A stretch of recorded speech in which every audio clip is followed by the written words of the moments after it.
1번입니다.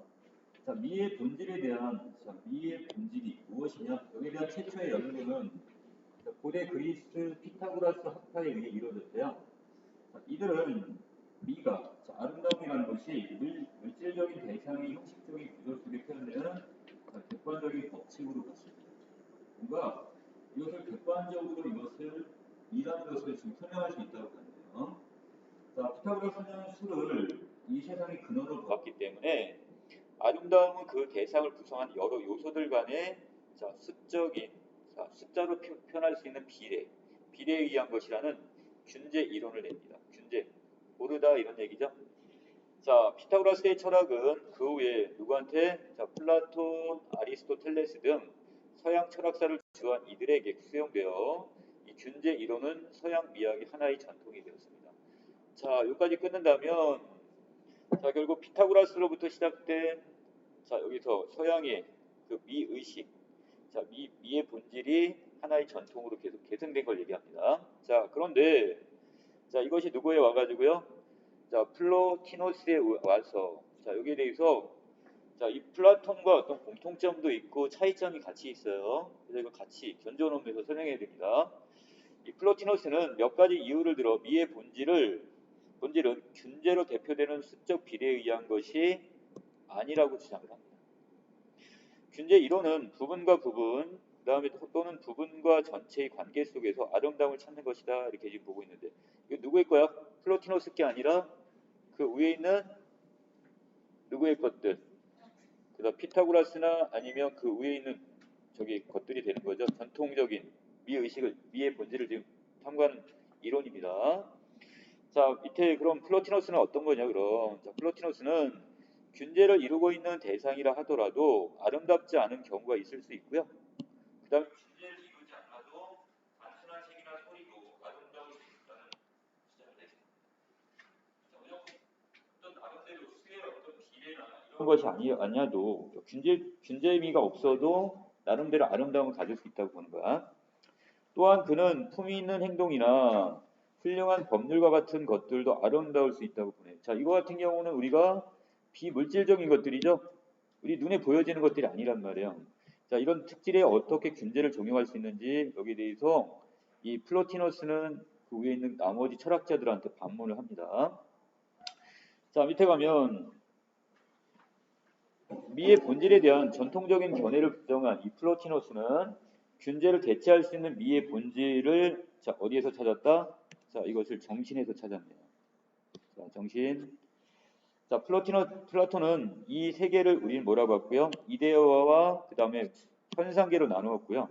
이 현상계는 이데아계를 본떠서 생겨난 것, 모방한 것이라 이렇게 생각을 했는데, 자, 플로티노스도 플라톤과 이 부분에 대해서는 어떻게 의견을 같이 했나 봐요. 공통점입니다.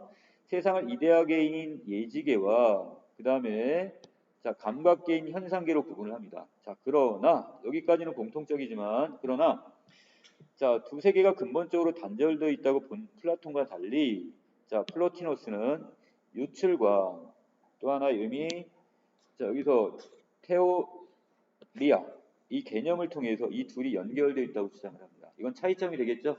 플라톤과 여기는 플로티노스의 차이점이기도 합니다. 자, 밑으로 가서 이 플로티노스에 의하면 세상의 근원인 일자.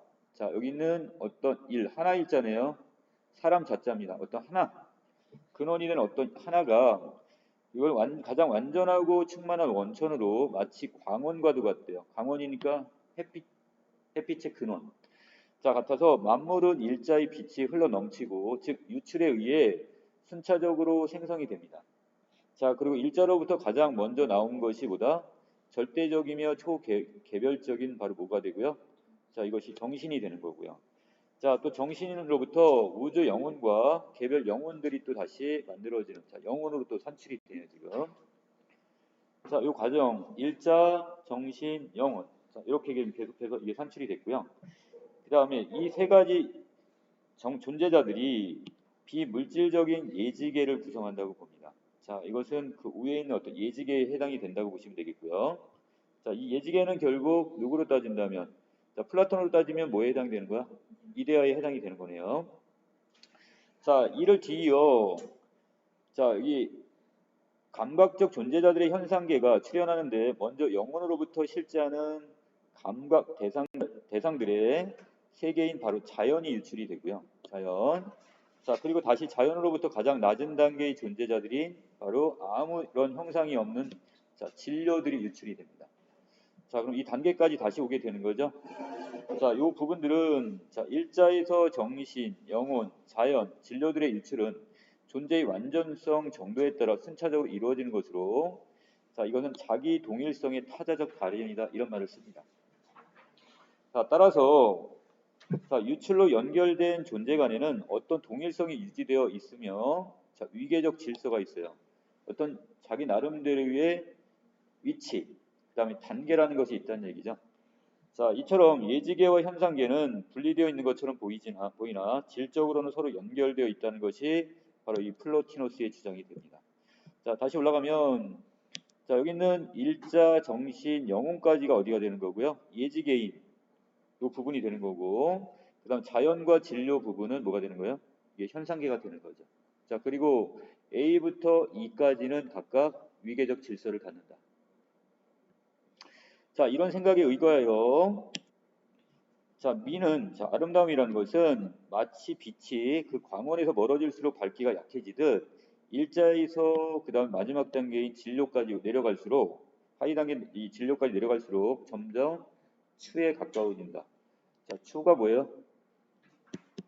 추앙, 이 못생겨짐 이런 걸 나타냅니다. 자, 미에 대한 이 플로티노스의 이러한 생각으로 인해 그는 예술의 가치에 대해 플라톤과 다른 입장을 취하게 됩니다. 자, 어떤 입장을? 자, 플라톤은 예술이 이데아계를 모방한 현상계를 다시 모방하는 것에 불과하다 이렇게 좀 평안합니다. 자, 예술 자체를 그럼 긍정, 부정? 부정적 입장에서 봤네요. 자, 하지만 아름다움이 실질적으로 정신에서 비롯된 것으로 보고 질적이고 그 다음에 정신적인 미의식의 중요성을 높이 평가한 이 플로티노스에게 예술은 모방이 아니라 이 정신의 아름다움과 진리를 물질화한 것이다. 이렇게 긍정적으로 평가를 합니다. 예, 플로티노스에게 있어 미의 형상은 본래 정신에 있는 것이 있지만 예술가의 영혼에도 정신의 속성인 미의 형상이 내재되어 있다고 봅니다. 그 안에 내포되어 있다고 보는 거예요. 이때 영혼 안에 있는 이 미의 형상을 진료에 실현시키는 것이 바로 보다 예술로 보고 있는 거죠. 그래서 예술을 긍정적으로 보게 됩니다. 자, 그러므로 예술이란 귀납적 표상으로 형성되는 관념상을 그리는 행위가 아니라 선험적이라고 했으니까 경험 이전에 있는 관념상, 즉 연역적 표상을 현상계의 감각적인 것으로 유출시키는 행위로 보고 있습니다.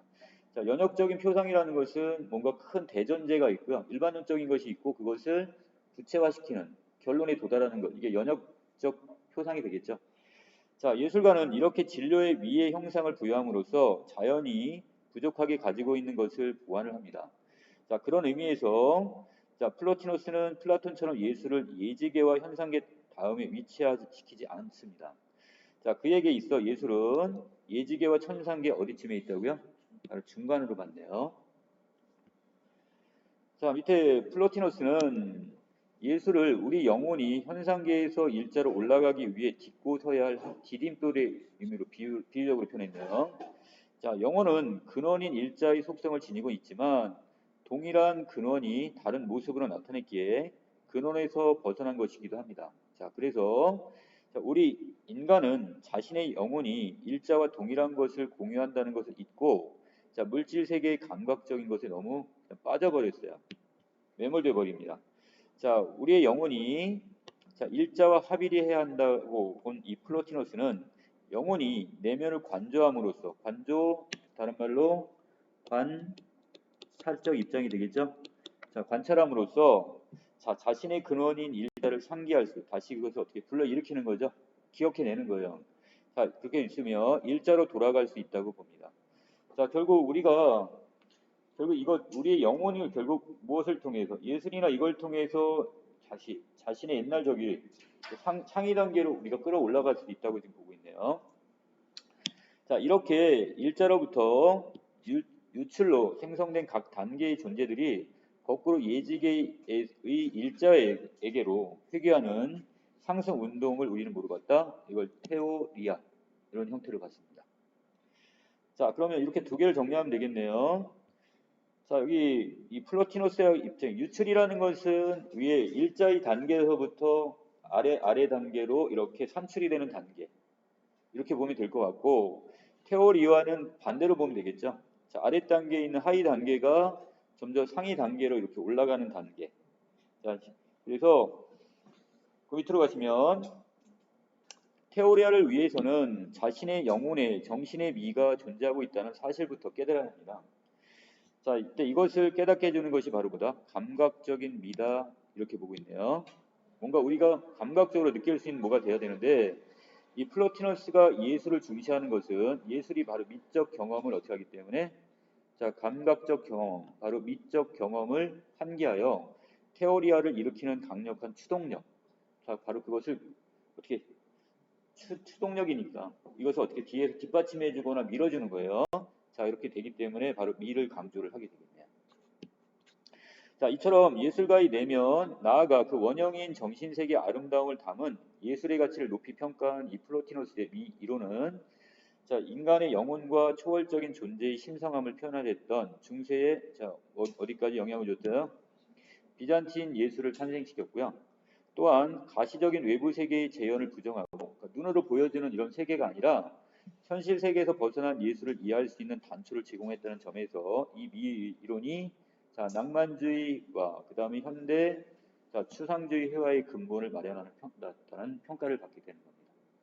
자, 그러니까 우리의 눈에 보여지는 것 이상으로 보여지지 않는 정신적 세계를 바로 예술에 의해서 실현할 수 있고 추구할 수 있다고 보게 되는 거죠. 자, 여기까지 이론 정리 마치겠습니다.